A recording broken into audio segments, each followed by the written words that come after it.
My name's Tanya McPhee and I'm the mentoring manager at Shine for Kids. Excellent, thank you. Now I'll go to the Australian Youth Affairs Coalition. Mrs Rostami.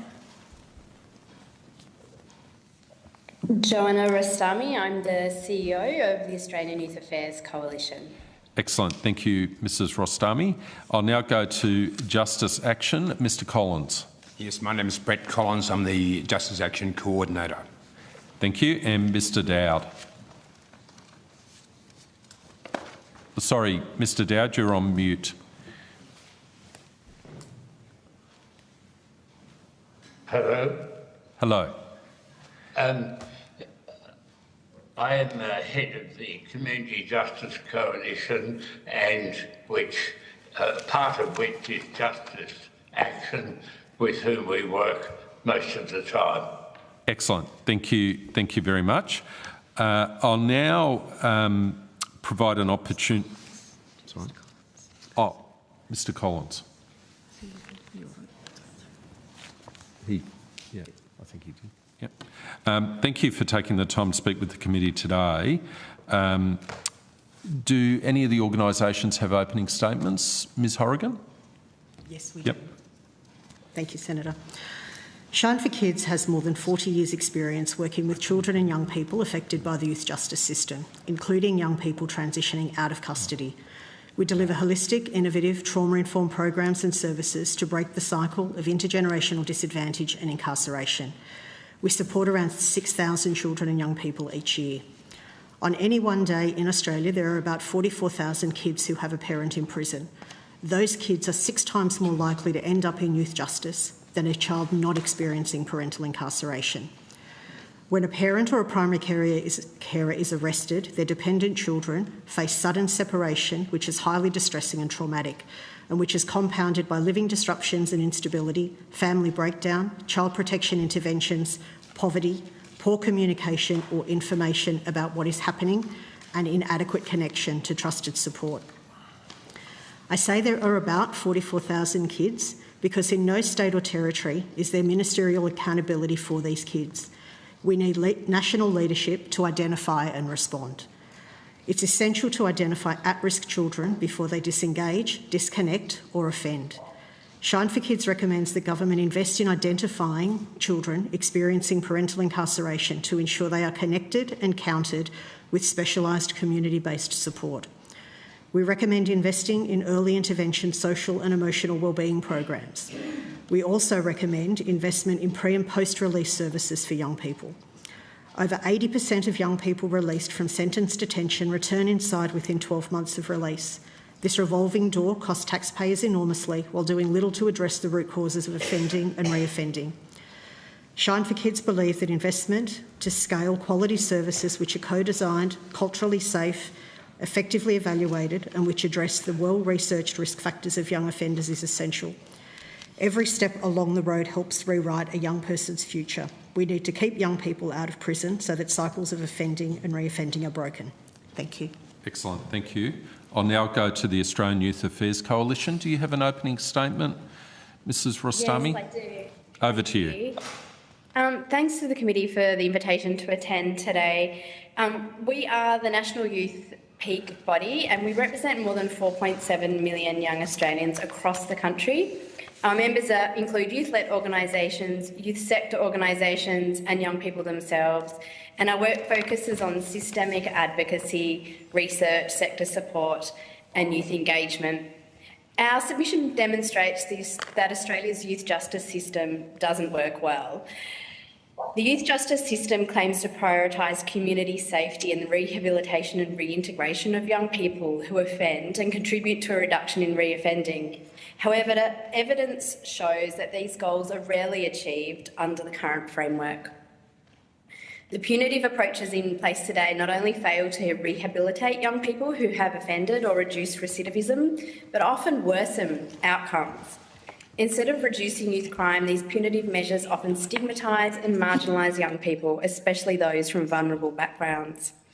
In our submission, we advocate for action on a range of recommendations, including a focus on prevention and early intervention, ensuring the rights and best interests of young people are kept at the forefront of policy development, national minimum standards, a national strategy for children and young people, youth impact assessments, and investing in youth organisations that provide a holistic community-based support, as well as a number of other recommendations regarding First Nations, reporting in the media, and even just how youth workers are referred to within the justice system. But the thing that I really want to leave you with is the message that I believe that action can be taken. It's time, really, for Australia to rethink its youth justice system and adopt strategies that promote rights, safety and wellbeing for all. You're no doubt well across the many issues impacting the success of our youth justice system at this point and the many contributing factors, problems and pitfalls. And I'm sure that you are likely overwhelmed by the number of reports, studies, statistics, facts, inquiries that have incurred into the youth justice system in Australia and elsewhere. And I think it really gives the impression that it's a wicked problem that maybe is too difficult to really solve. But I really want to emphasise that there are actions that can be taken that will work, and I believe that change is possible. They just need to be measurable, accountable and resourced, but it can be done. And when you look in other jurisdictions like Scotland, Spain and Ireland that I know were referred to as well, shows that changes can be made in justice systems that result in improved outcomes, although Australia has its own unique set of factors that need an appropriate Australian response. Making necessary and bold changes to our justice system is not just a question of justice for young people, but it's one of smart governance. It's possible for Australia to lead real change that result in better outcomes for young people and for Australian society, and this includes economically. So I would just really like to reiterate that a focus on prevention, early intervention, rehabilitation and addressing social inequalities would lead to better outcomes for young people and society. And I believe there are actions that can be taken. And in closing, I'd just like to say that we support the submissions made by the organisations presenting with us today and the important role that they play in supporting young people in the youth justice system.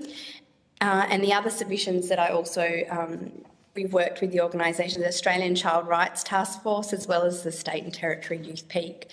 And we welcome the opportunity to be here today and answer any questions that we can. Thank you very much, Mrs Rostami. Mr Collins and Mr Dowd? Yes, Mr Dowd will lead actually for us, please. Mr Dowd, over to you.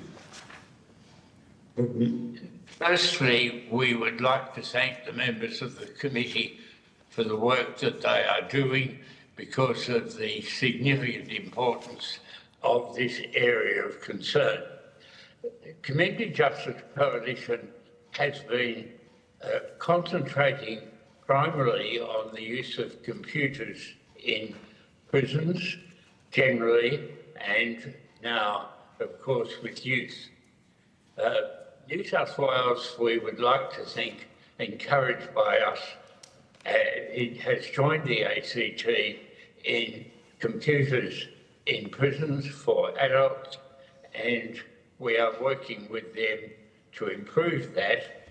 There needs to be improvement in formal education, but in terms of computers, they are starting to spread that. The youth, those concerned with young offenders in New South Wales are a very impressive organisation, and we are very supportive of the work they do, but join them in the request for computers. Young people are more likely to use computers than adults. Not everyone, but the majority of them are more used to it, and the use of computers will help them with the skills for later on in life. The use of computers will allow mental health counselling. There is an inevitable mistrust of prison counselling systems and that it will be used against them, and there are organisations that can provide that and continue it outside in complete confidentiality.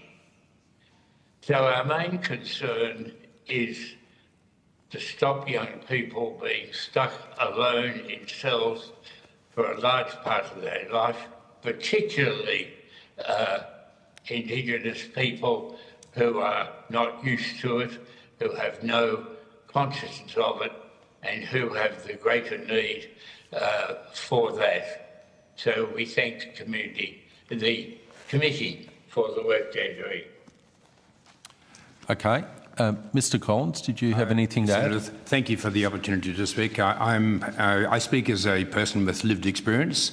As a kid, 17-year-old kid, I was in Youth Justice Centre, and then at the age of 23, I was given a 17-year sentence and served 10 years of that. So I have a special role here, and I'm probably the only person to present to the inquiry who's actually sat inside a cell.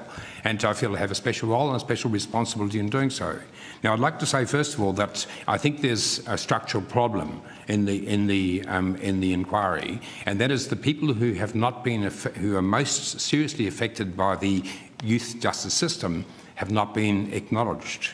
And it's a structural problem. It's a problem that continues. So we're all talking about the kids when in fact they have a chance to, and should be encouraged to speak for themselves, as they have their own representatives, and they could easily have received copies of the terms of reference and been engaged. I think even if it wasn't significant, the fact that they were acknowledged is an important issue.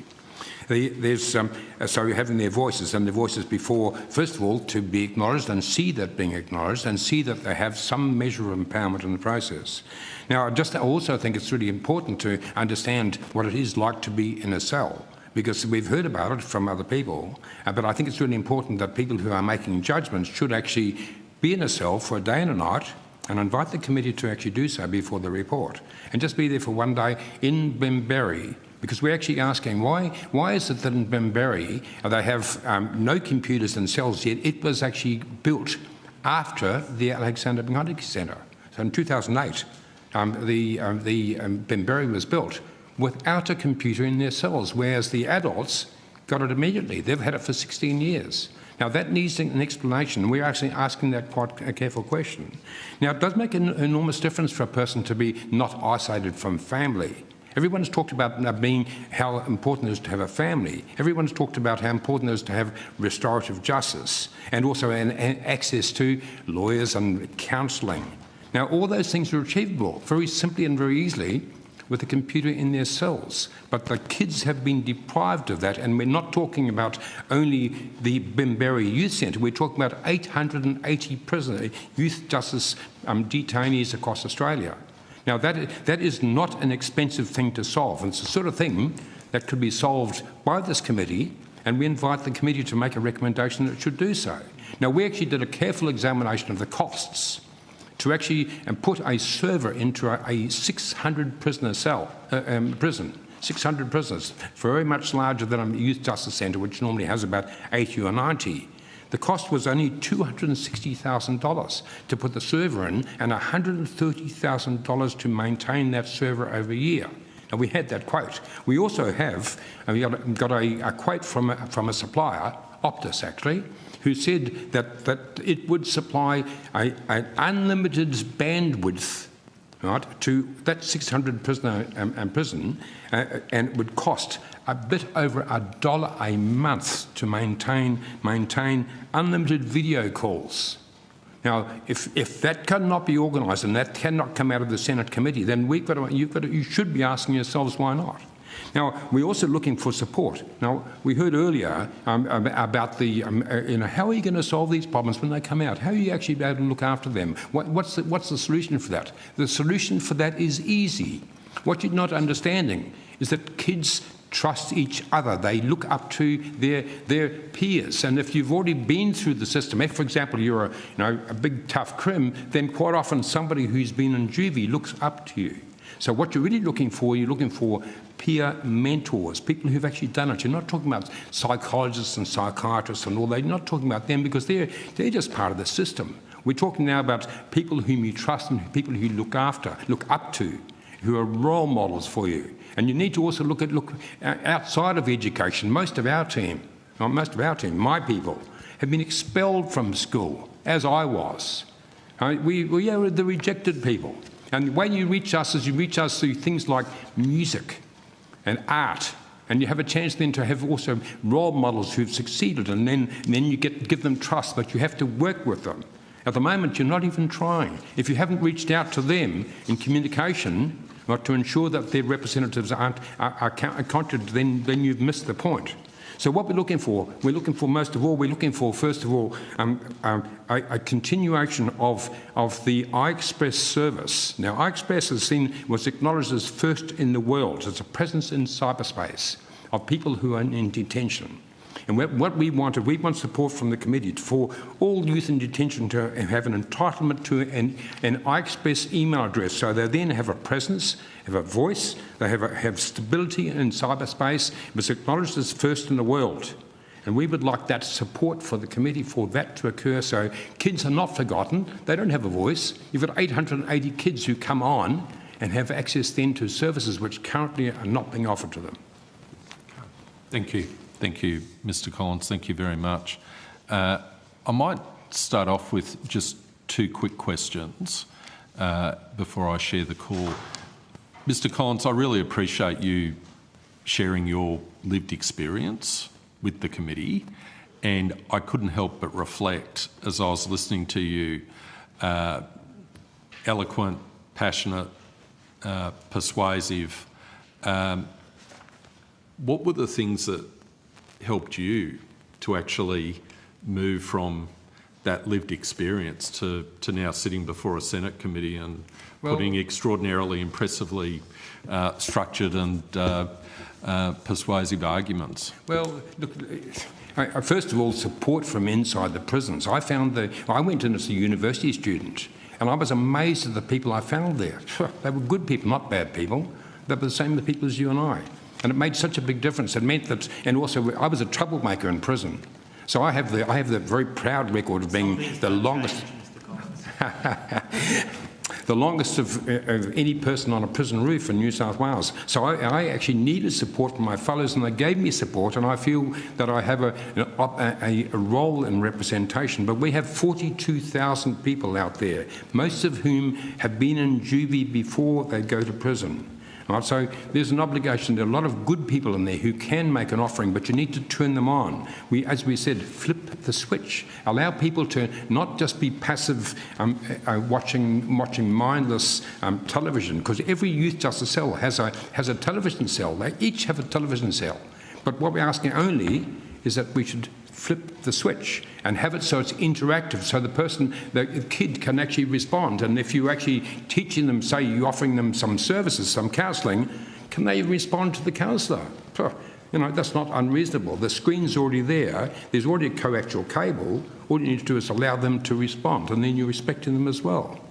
And all the other services come on as well. All that import model then comes into play. You have the first time you have access to mainstream services. You have access to education services. You can then for the first time you have restorative justice happening in the cell when they first go in there. Instead of waiting months and months after court hearings, you can actually initiate it straight away. And you've got trusted counsellors who are already paid for outside. You've got all them outside waiting to give service. People like Julie outside, and her staff, who could actually be giving counselling, trusted counselling from outside, and then when the person's released, they get out to people whom they know. Right? It makes all the difference. So there's follow-through as well. You've got there's continuity of service. And you also feel as though you're supported from inside your cell. You've got support from outside as well. So you haven't lost connection with the community. You're part of the community still. It's obvious, but it's not happening. That must happen. Okay, thank you, Mr. Collins. Mr. Dowd, I'm going to tap into your considerable experience in a number of spheres, and I'm going to read to you the introduction, or a sentence from the introduction of the Attorney General's Department submission. So this is the Commonwealth Attorney General's Department submission. This is from their introduction. So this is the first sentence, really, of the submission. In Australia's federal system, states and territories have primary responsibility for youth justice and the criminal justice systems in their respective jurisdictions. The Australian government has limited areas of responsibility for youth justice, including through Commonwealth criminal laws that apply to young people and working with states and territories to implement Australia's international obligations. Full stop, end quote. The Attorney-General's Department then provides a number of examples how they're seeking to cooperate with the states, to lead processes with the states in relation to a number of aspects. But it does lead to this question of, and the other introductory point I'll make to you is, in terms of responses to this committee, and we went out to all of the states and territories, we only received a response from one state and from one territory. So it does raise this question of how do we manage the political ecosystem of a federal system to try and get everyone moving together in the right direction? What's the way to do this? Where obviously you've got state governments who are very aware that they've got primary responsibility, as the Commonwealth Attorney-General's Department puts it, with respect to the youth justice. But then we have witnesses who are saying the federal government should take a lead in terms of processes. How should we view that dilemma, and what thoughts do you have with respect to how it can be navigated? The most effective means from when I was Attorney-General for New South Wales was the Standing Committee of Attorneys-General, that we changed a lot of laws by the collaborative work of the Attorneys-General, and we would distribute to each other various acts and so on. Now, I know these don't come under an Attorney-General, but ministerial councils are a very good educative and coercive means of changing conditions. The recommendations of the committee, therefore, would be to go to the responsible meeting of Commonwealth and State and New Zealand ministers with your recommendations, because it's the states that do the bulk of the work, but the persuasive power of the standing committees is a very effective tool and one that I recommend. Okay, thank you very much. I'll go to the Deputy Chair who has some questions. Thanks very much, Chair. Thank you for your evidence today and for your submissions. I wanted to ask a question first to Shine. Your submission discusses some of the statistics of people that are entering prison, particularly those with dependent children in the community. And this is a phenomenon I wanted to ask about in terms of the support that we're giving to these children if that occurs. What support, if any, are provided to those children, and how do you think, from Shine's point of view, we can support to reduce the risk of contact of these children with the justice system later on?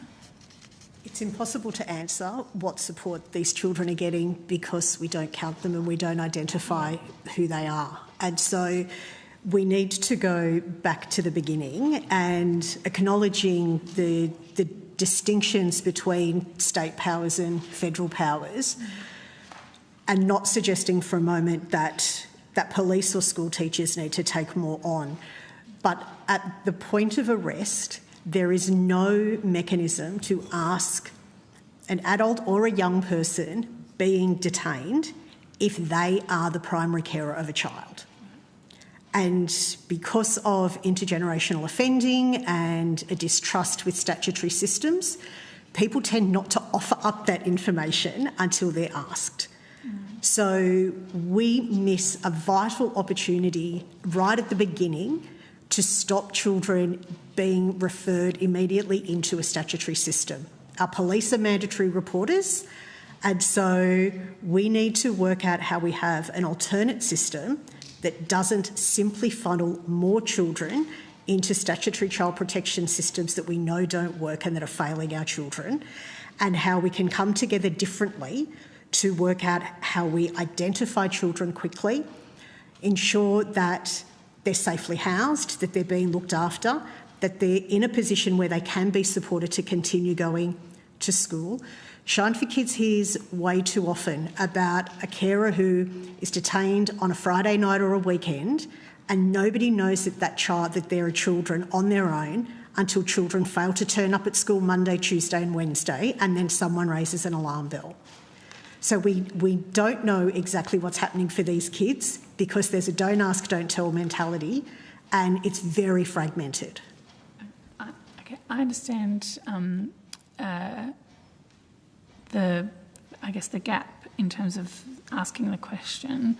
Would there also be some reluctance of those families to provide that information because of, past experiences with child protection, or wanting to make sure that children are cared for within a family system or structure? And that's why it depends who's asking the question. Right. We need to reframe our systems so that the community sector and trusted community partners are hardwired into that system, and we don't simply rely on police or teachers or a child protection system to be expected to catch and identify these kids. If we identified these kids early, it would be much simpler to ensure that they remain safely in community and connected through the networks that they trust, whether that's family or their faith or sport or school. We could keep them connected to the things that mattered. The other question I had was raised by both submissions and the evidence this morning. It's around peer mentoring. We recently had the experience of meeting someone who operates in this role as essentially a mentor to young people who are coming through apprentice programs, but there's actually no defined job role as a mentor, and that's his role, that's what he does. He's Indigenous, had a really good experience with the AFL and was able to come back to community and give that experience as an alternative example to young people. But he's actually employed in a different role because there's no defined funding or support mechanism for a mentor for these kids as they come into apprenticeships. What supports are available, or what would you like to see for more peer mentoring programs to take place, particularly in regards to restorative justice of youth offenders? Because I guess the message from that particular gentleman was that it was very effective, it worked very well, but it's not something that is, it's a bit of a potluck in terms of whether someone comes across a mentor like that. I'm going to defer to Tanya, who is one of our Shine for Kids mentors and is our mentoring manager. Wonderful. So, Tanya, I don't know if you're still having trouble with your camera or not, but over to you, please. The camera is glitching and won't stay connected. So I think that, you make a very good point that peer mentoring is something that's very effective. It actually happens within youth justice centres without it being labelled. You'll see some of the older young people that have become role models for the younger people that are incarcerated, and they actually will take young men who have, I guess, proven to have made some big positive changes in their life to the high-risk unit to spend time with the boys that are really at a low point in their life where they're in lockdown for a lot of the day. So I think peer mentoring is a fabulous idea. But I also think that there does need to be, as you say, a job description.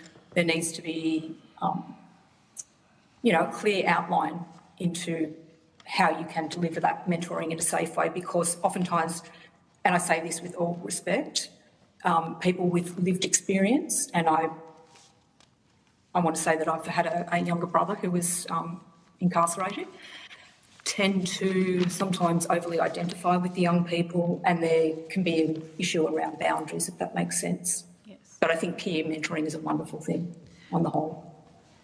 Perhaps. Can I just add something? Yes, of course.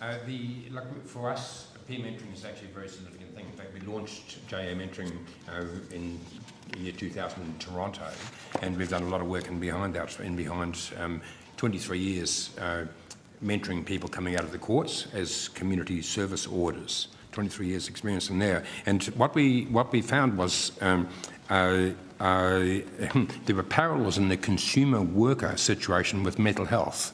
In fact, quite well supported, actually. And so that whole question about what happens in mental health as opposed to what happened in criminal justice, there's a similarity there. And so the consumer worker or the peer worker is actually quite well defined in mental health. So we've been giving a bit of support in there too, because we found psychiatric institutions and prisons, they link more and more closely together. Some nice structures in there that are worth looking at. Well, if there is any examples, perhaps if you could take that on notice, and if there are any examples of jurisdictions doing it well, or where it is funded or supported, perhaps if you can provide that on notice, that would be helpful.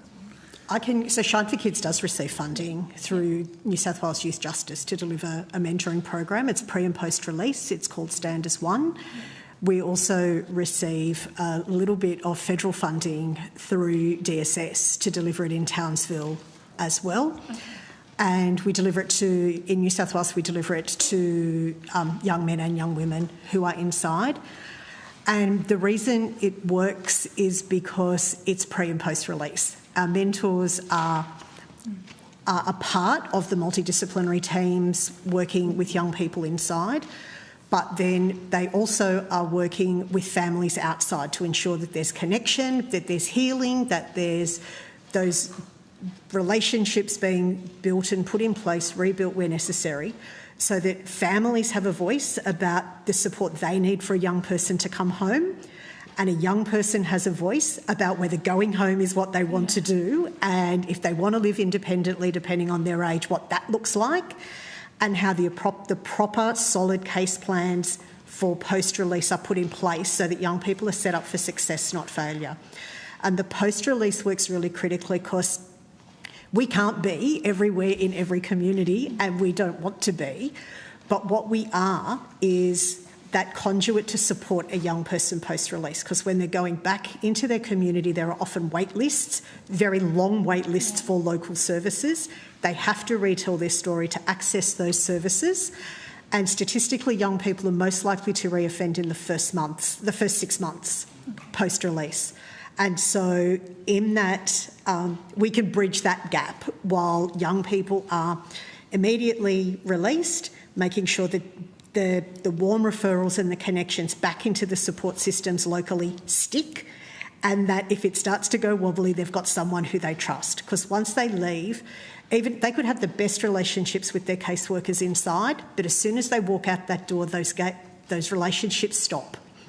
And so we need that continuity of care and support for our young people, so they know that somebody who they had built a relationship and trusted inside is there to help them maintain connections to education and employment, to get their housing set up, to make sure that the only people who they're not going back to are potentially the networks that got them into trouble in the first place. They have to have someone in their corner, and that's what an independent mentor can do, is walk that really difficult post-release stage. Thank you. Well, I hope your employees and staff in Townsville are safe, if not dry. Wet, but they're safe, yes, thank you. Yeah, thank you. Thanks, Chair. Conscious of time. Thank you, Deputy Chair. Senator Little. Thank you. Just noting that this particular committee is looking at all children incarcerated, I just want to ask, there are systems already in place. The custody notification scheme is in place across Australia for Aboriginal people who find themselves in custody, who go through the Aboriginal Legal Services, and they, from my memory of it, and very close memory of it, they specifically asked a question about, is there anyone else in your circle that requires you to care for them? Because that is a really important question. So I'm just wondering, is it possible, given that system I think is still in place, and I think it might have even just recently extended its funding to improve on that system to ensure that those children are identified at that point at which they're probably at greatest risk. Absolutely. We need to be building on what we know works to make sure that all children are being identified, and to make sure that anything that is already in place is as strong as it can be to be supporting the safety and the well-being of children. Thank you.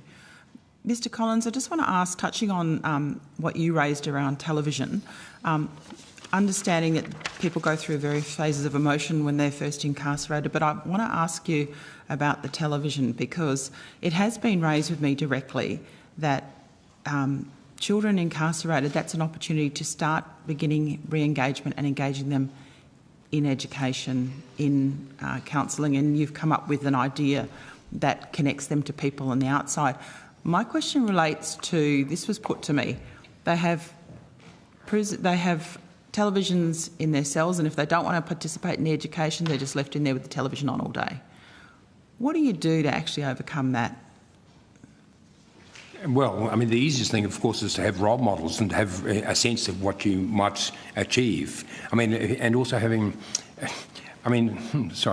if you've got no stimulation in a cell, you've only got a television, you've actually blocked in that chance to actually have some sort of intervention. So you really should be able to have either the choice of speaking to your family or the television. It's one of those very simple questions is, do you want to watch your television or do you want to talk to your mum? So at the moment, and people would also, kids feel sorry about what they did. They'd like to say, can I say sorry from inside their cell? That's the sort of stuff we're talking about. If you have an interactive device, you have a chance for the person to then express themselves properly. So I don't think there's any question about the desire of a person in their cell to be interactive, to actually say something.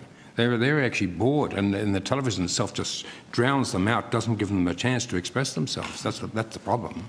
So I want to ask a question of anybody who would like to respond to this, but recognising that the rate of recidivism of children who actually end up in custodial settings is high, and those children are likely to have had a parent who is either in custody or both parents in custody possibly, what's the importance then? And we hear a lot of programs, when people have got responding to these things, there's money everywhere and everybody comes up with this new great idea. And what I go to all the time is the clinical interventions that must sit beside what you hear constantly, and it seems to be elevated, is this connection to culture, as opposed to, well, that might be significant, so is responding to trauma and interventions using a clinical pedagogy that actually helps address those issues.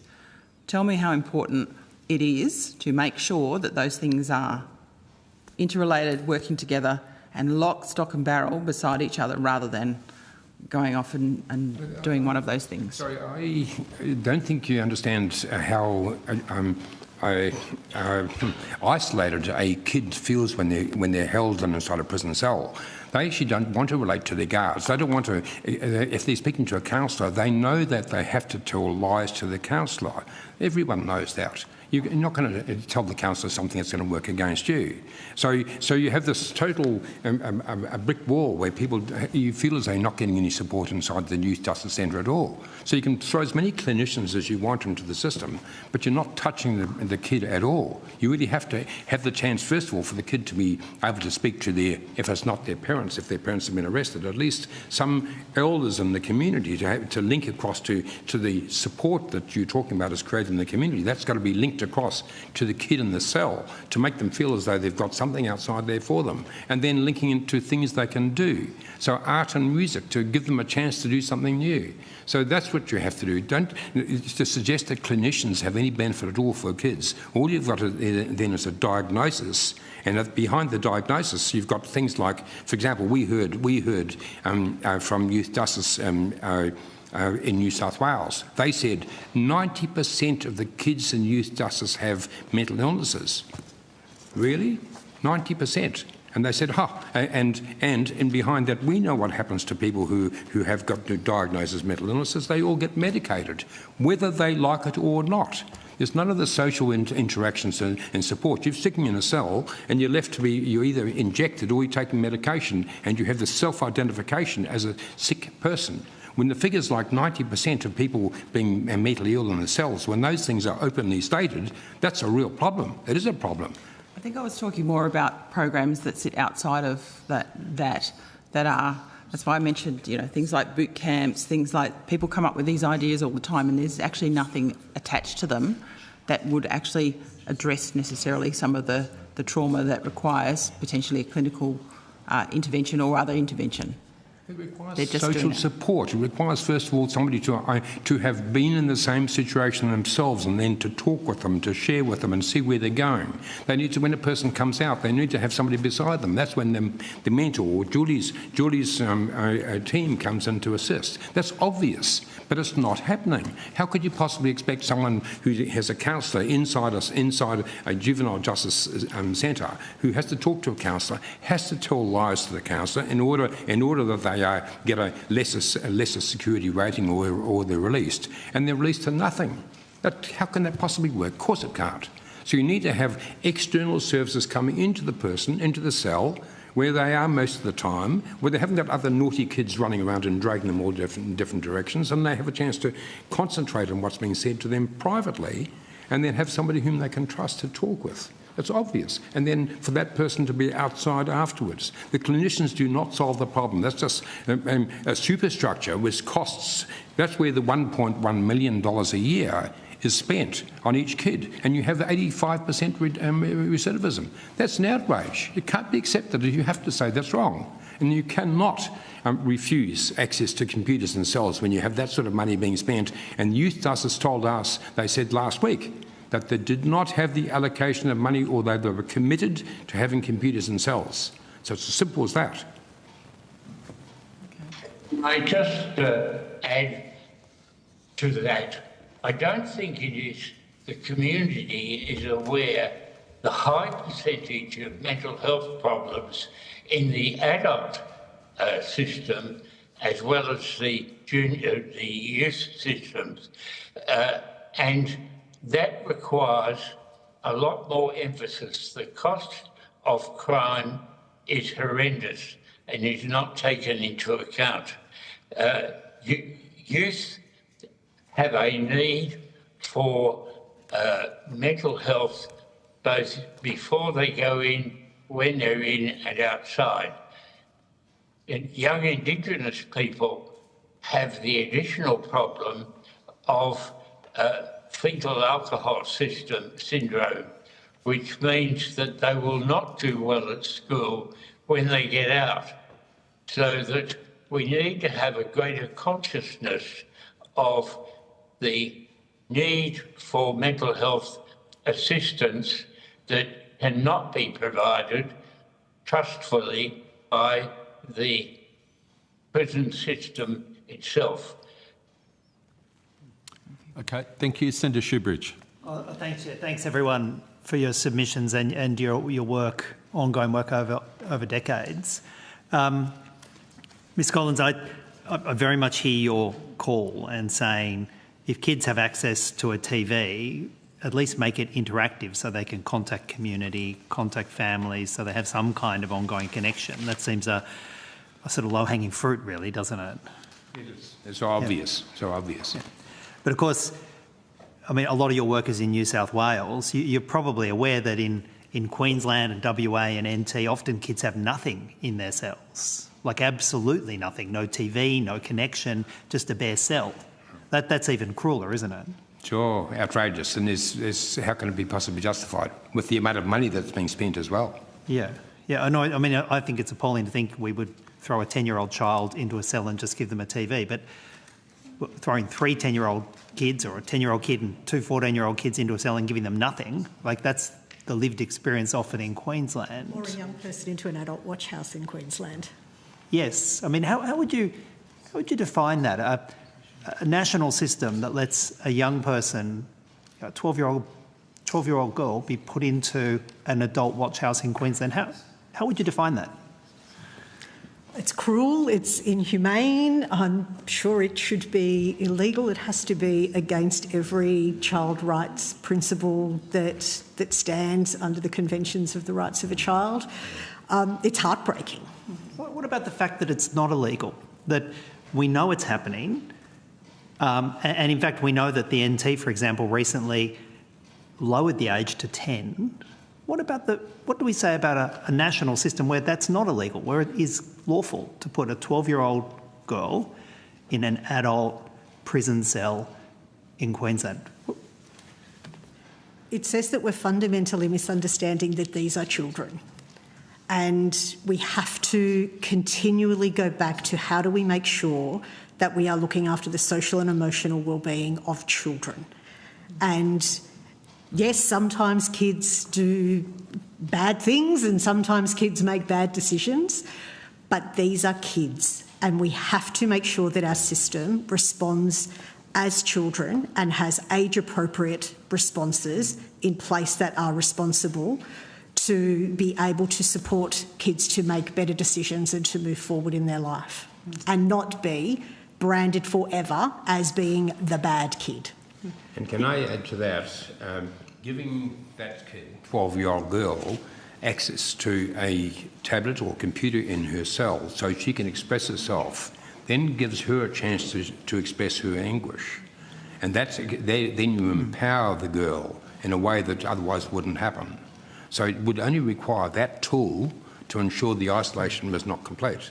That's the sort of empowerment we're talking about. We're talking about a game changer which allows 12-year-old child in horrendous conditions to actually have the right to communication.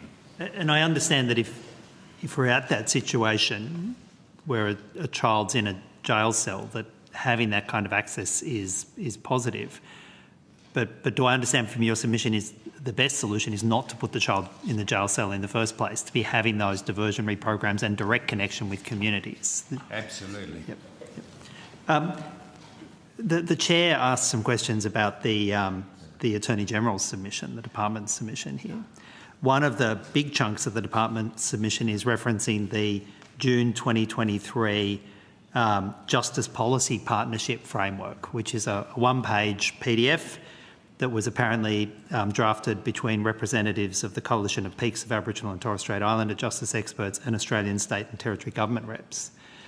Now, I've read that in detail. It's one page. But it was in June 2023. It reads like an act of science fiction. It talks about transforming justice systems so that they work for and not against Aboriginal and Torres Strait Islander people, eliminating racism, embedding self-determination, formal partnerships with Aboriginal and Torres Strait Islander people, strong and effective Aboriginal and Torres Strait Islander community law and justice sector, holistic and integrated systems. That was done in June 2023. Since then, we've seen attack after attack after attack in most states and territories. What do we say to the Commonwealth when they reference an obviously failed strategy? It's obviously hypocritical, and clearly they're saying something which is entirely untrue. What an untrue position and what a wrong position. And I suppose, Mr Dowd, I know you talked about the standing committees, but this was partly generated through standing committees, the Justice Policy Partnership, and I would endorse it 100%. It seems to be directing, if it was ever implemented, it would be directing the criminal justice system in the right way, but none of it's been implemented. In fact, it's been routinely ignored and abused by state and territory governments since they entered into it. What do we do? The primary thing is a committee such as yours can reinforce. You can't force governments to do anything. And most decisions in government are made by Treasury, and it depends on who the officer in Treasury is who's concerned with corrective services. But if you have fiscal control through the states, then this is a very low priority because they don't understand. I mean, we know you understand because you've helped us over the years and the work you've done on corrective services over decades. But there's a limit to what we can do to force governments to do things, but committees such as yours and the standing committees are the most effective tool. I mean, with the Commonwealth Corporations Act, 3 of us across party lines put that together from the Standing Committee on Attorneys General, and that became law. So it's a matter of having at least one Attorney General or minister concerned to be educated and to lead the others. Senator, if I may. Yeah, Ms. Hogan. I would question the statement that Chair read out earlier from the Attorney General's submission that said the Australian government has limited responsibility. I think sorry, was, can I just that was clarify? You read that from the. So you're not questioning that I read the quote. You're questioning the submission. Some of the context over that was in it. Yes. Want to make Sorry, that clear. Chair. We're not verbally the that chair. Was Australian. No, I think. Go for I think, Chair, what you said in the quote was that states and territories have primary responsibility, and Australian government has limited responsibility. I think, paraphrasing. And it's that last bit that I would question, because Shine for Kids receives funding through both DSS and NIAA, which are federal agencies to deliver frontline services. And so, Senator, when you're asking what the government can do, it can actually lead by example. If the federal government has a statement out that says all of those things that everybody would get behind and support, it needs to lead by example and ensure that the services that they are funding and supporting to be delivered and the outcomes that they are setting as key goals within those frameworks, that they are actually being held to account to ensure that they are being delivered. Because I don't think there's any disagreement that we're not meeting any of those aspirations. Well, I mean, and I might put this question to Mrs. Rostami. We heard from the Children's Commissioners the example that there are state and territory agreements in the health sector which say Commonwealth funding is only provided if states and territories meet certain targets. It has mandatory provisions in it. We have the same actual legal obligations on funding agreements and which have compelling elements in them in the education sector. Why is there none of that in the youth justice sector? What's special about it that just lets, to use perhaps an inappropriate quote, let states and territories get out of jail free in this space? I don't know the answer as to what's special about it, but that sounds very much to me like an approach that would work well. Like, it's worked well in education, particularly in some jurisdictions. I'm from Tasmania originally, and I know that all those agreements have led to change. If we look at the NDIS as well, for example, where there are state and territory agreements, it does work effectively, and it would be a really, really useful way to lead and, I guess, expect change. So I don't know the answer as to why, but it certainly sounds like a very good recommendation to make. Well, I mean, we know that states and territories are still running incredibly abusive institutions, even when their own state inquiries have shown it. In Tasmania, there was a Royal Commission that found out that the Ashley Detention Centre was a site of ongoing horrific sexual violence, particularly against girls. It's still operating. No one's been prosecuted or held to account. We know that there was a Royal Commission in relation to the Don Dale Detention Centre, found horrific abuse of First Nations kids. It's still operating. In fact, the NT government is looking to put further funds into it.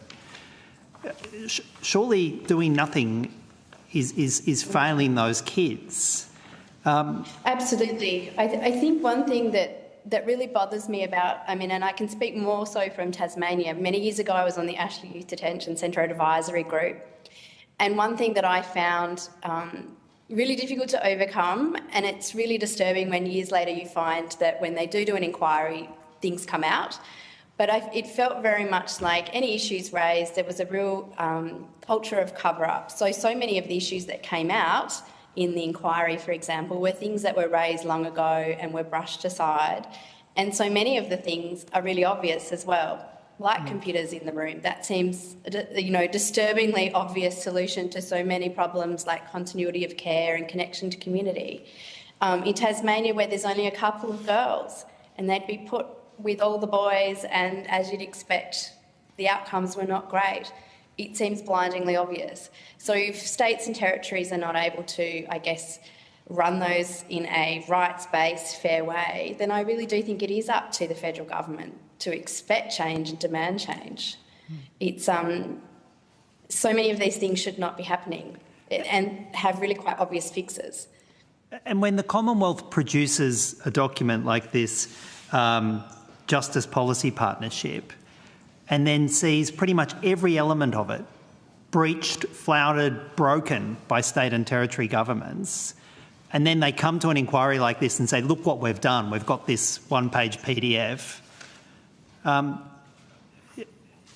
Do you have a response to that submission from the Commonwealth? I think for me, it's one of the things that we did raise in our submission, and when I look at some of the others that have been made, the problem is that so many of these approaches are siloed. It's a simple, it's a document, it's a piece of research. It's not looking at the whole system. We have seen in other jurisdictions that change has been made, it's been possible. I'm sure it was very difficult for them to do. But when they've pulled every lever they could possibly pull in a coordinated approach, in a rights-based approach, change has happened. Now, I'm sure there's still young people engaging in crime, and there's still young people that need extra support, but they've been able to do something, and I don't see why Australia can't do that. We're really good at saying things on paper that we strongly believe in child rights and that young people have a voice and they're the future and all of these things, but we need to follow it up with really sustained systemic action, not just words on paper, and it's possible. When we look elsewhere, there are things we can learn and we can do them. Mr Collins, you come to us with lived experience in the space, and I know that Justice Action continues to work with both adults and kids who are washing in and out of detention. When you see these kinds of statements from the Commonwealth Government about, what should be happening, and then you see the reality, which is 180 degrees different, how does that sort of... Look, we feel really angry about that, we really do. I mean, we also see the amount of money being spent in the system, and we see also the disarray of our people when they leave it. We see the sick people who don't get any time out of their cells, who wrangle with each other and have nothing good to do. We have all the time, we have requests for access to education, people wanting to make a difference in their lives and not being able to do it. So we feel really angry about it. That's the truth of it. It's like the Commonwealth Government is gaslighting people. Oh, well, that's right. I mean, look, we also had expected that the OPCAT arrangement would actually be some sort of way of looking into the system. So the monitors, the national preventative mechanisms in each of those jurisdictions potentially could be really, very important. And just the idea of reporting, for example, we heard, as I say, from Youth Justice New South Wales, they have representatives there who can actually speak, and just having a link across to the OPCAT NPMs would be immediately empowering. You'd have a whole lot of people then being able to speak for the first time. Senator Shoebridge, I do want to give an opportunity to the Deputy Chair and Senator Ghosh to ask any questions, if you've got any questions. Oh, did you? Oh, sorry, I forgot. Oh, I'm out of practice. But I still take your note, Chair, and I do see the time. Okay. So I'd like to sincerely thank the witnesses for appearing today, and I'd like to thank you all for the work that you've been doing in this space over such an extended period of time. So thank you for your submissions. It is greatly appreciated. We are going to adjourn for morning tea. Before we do that, though, can I just ask senators to bear in mind, and I'll do this softly at this stage, in terms of Senate standing orders in relation to slogans, etc., that are on laptops. And if when we reconvene we can make sure we don't have any issues in that regard, that'd be greatly appreciated by me. And with that, we'll adjourn and come back at 11:20. Thank you very much. Thanks very much. Thank you.